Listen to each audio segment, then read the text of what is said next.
Welcome to the Let's Talk About Love, Sex, and Infidelity podcast with your host, Todd Creager. Todd has over 35 years of experience working with thousands of couples as a licensed therapist in his private practice. Todd shares his insights on this show.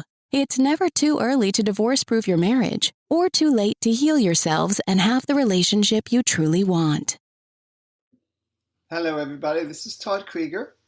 What I do is I help couples rekindle passion. I help couples heal from crises, mainly things such as betrayal and infidelity.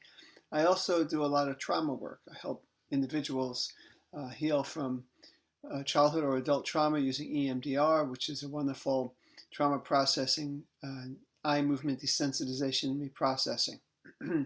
I also work a lot with relationships that are toxic and try to free them from toxicity. And sometimes I work with individuals to help free them from toxic situations, toxic families. One kind of toxicity is what I want to talk to you about today. And that is when the child parents the parent. And I see adults, I don't see children. And oftentimes I will see an adult who has a very hard time relaxing, who has a very hard time letting people be there for her or him. And that much of the time, not always, but much of the time, you could trace their childhood origins to that they didn't have a parent that was big for them, that there wasn't a parent that could regulate their own emotions in such a way that they were able to tune into the child's needs on a regular basis, much more times than they weren't tuning in. There is actually a word, attunement, that I use a lot in my therapy, in my teaching, in my couples work. Attunement is when you can respond in a way that makes the person who's having that experience feel like you see me, you get me, you notice me. And so when a parent is attuned to the child on a consistent basis, the child gets the sense that my needs matter. You're tuned into me. I feel alive. I feel real. I feel real. I think that's really the way to say that my inner feelings matter, my desires matter. I may not always get what I want. My mom doesn't always say yes, or my dad doesn't always say yes, but they get me. And it's okay to have wants and needs and to be a person who wants things, because all of us want things. We're wanting machines. We get up wanting. We want approval. We want love. We want connection. We want food. We want a toy. We want whatever we want. But there's a lot of wanting, and wanting is human and normal. So though there are people that are born into families where, for whatever reason, it could be that there's a lot of stress, or that there's alcohol or drugs around, or that there's a lot of marital discord between the parents, that puts the parent in a constant dysregulated state. They can't regulate themselves very well at all. And they have a child. And that baby's born, and they do the best they can. But as the child gets to be, it could be as early as 2 or 3 or 4, that the child is already getting in touch with my mom. I'm going to say mom. It could be any parent or any caretaker, but I'm going to say mom for language's sake. My mom is depressed all the time. I need to cheer her up. Now, why does the child need to cheer his or her mother up? It's because the child feels insecure with the mother depressed or anxious or preoccupied all the time. They need to feel that their parent is in good shape. So what do? They try to take care of their parent. It's survival. It's a survival impulse. I need to take care of my mom because my mom can't take care of herself, so I need to take care of her. She needs my help. There's a high cost to a child doing that as a child. The child is really deprived of a childhood. They oftentimes will go and play. They'll manage to have friends, but their mind isn't free. They're constantly concerned with mom, and oftentimes spend a lot of time thinking about mom even when mom's not there. And of course, when they're with mom, they spend their time making sure mom's okay. I'm going to be good. I'm not going to do anything that upsets my mom. So that, of course, is not human. That is not natural, I should say. It's not natural for children to be good all the time.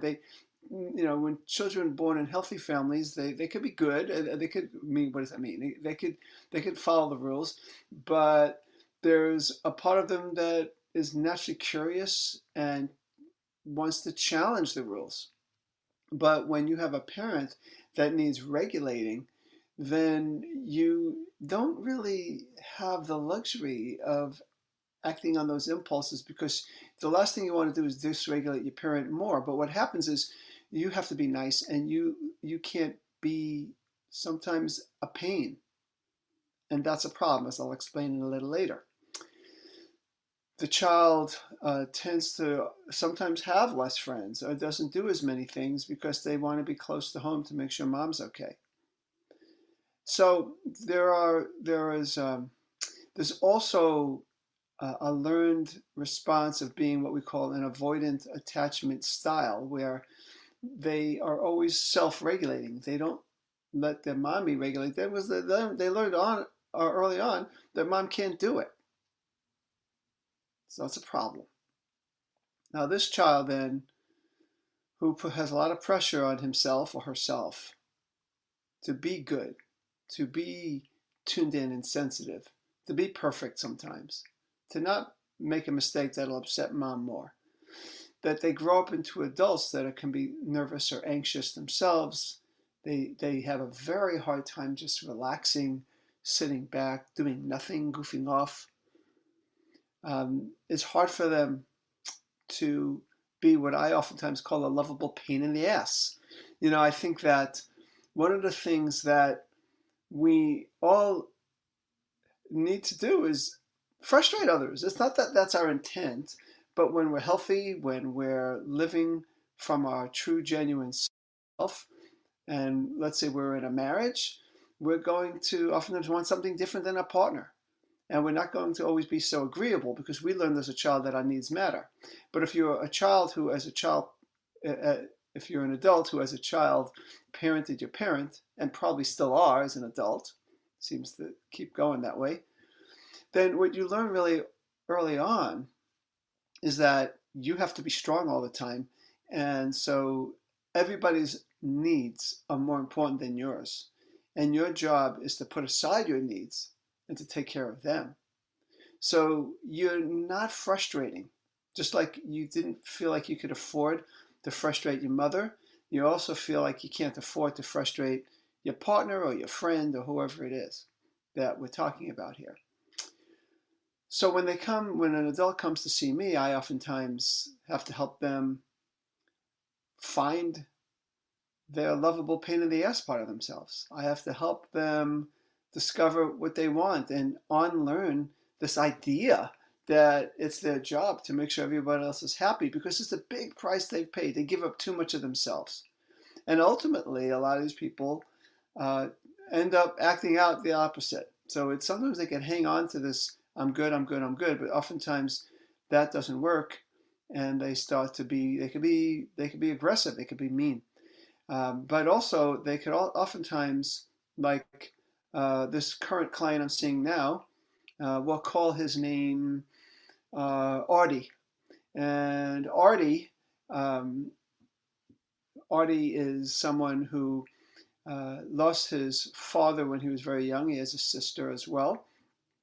And both kids discovered soon after dad died, like he was the youngest of the two, so he was really young when his father died, that mother just couldn't handle it. Mother was depressed. Mother was anxious. Mother was overwhelmed.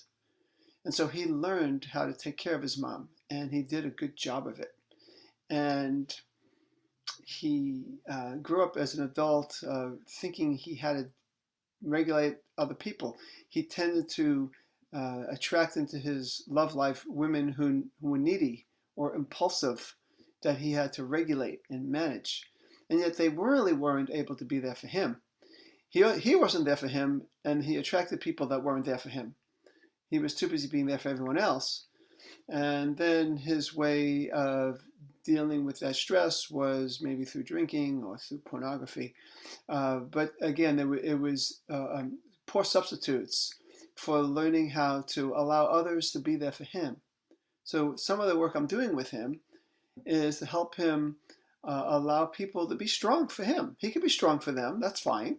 But also, that person needs to be strong for him. And he parallel to that is he doesn't need to always be perfect. If he's anxious, for example, and he can't perform sexually because he's always had this pressure he had to do good, then he's learning he could share. Hey, I'm having some issues. I get nervous, he could say whatever he wants, but he could say, I grew up thinking I had to regulate everybody else and make everyone else feel good. And so now I'm learning how to just be myself. And sometimes this is a symptom of me not having this pattern of just being myself. And I just need from you, more than anything else, just accept me as I am and be there for me and love me as I am. Now that's what we're working on. And that's what, if he can do that, he can do that, and he is doing that, and we're going to have him do that even more, that he's going to have what we call the corrective emotional experience, where his life isn't about parenting everybody, that he can be strong, but he could be vulnerable. I wouldn't even call that weak, but being vulnerable, letting someone be there for you, makes you stronger. If you always need someone else to soothe you, that's not fully strong. But if you never can allow someone to soothe you, that's not fully strong either.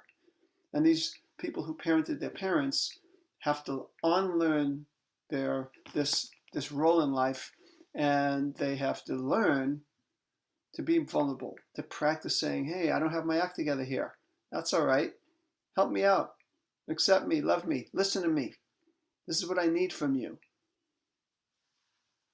And it's okay to ask for what you want. It's okay, again, to be a lovable pain in the ass, which means frustrating someone, that they need to regulate themselves sometimes. It's not always about you regulating them, and it's not all about you regulating you. Let others regulate them, and let others regulate you. That's kind of how it works. Kind of both are important. That's what's called a secure attachment style. When you can be in a relationship, it's called an earned secure attachment, when both partners in a relationship can be there for each other. And that I don't always have to be regulating myself. I could let you regulate me. And of course I could practice regulating myself too. So it's a both. It's a I and a you thing. So I just wanted to share that about how that happens. Again, attuning is an important word. Attuning to oneself. Well, what is it I need? What is it that I feel? This is something that I ask people, like in Audie's shoes, to learn to practice doing. What do I need? Let me tune into myself, and let me teach my partner or teach my friends how to tune into me as well. In other words, let me make my needs known and let them know that I want them to be there for me. That's hard at first for someone whose survival depended on always being strong together and taking care of others. I understand that. But that's really not how we're wired. And we have to oftentimes take that leap of faith and practice being both strong and vulnerable. Thanks for listening. This is Todd Creager, making the world safe for love. That's it for today's episode of Let's Talk About Love, Sex, and Infidelity podcast with your host, Todd Creager. For free resources and materials, head over to toddcreager.com. Loved this episode? Head over to iTunes and subscribe, rate, and leave a review. We'd really appreciate it. Thank you.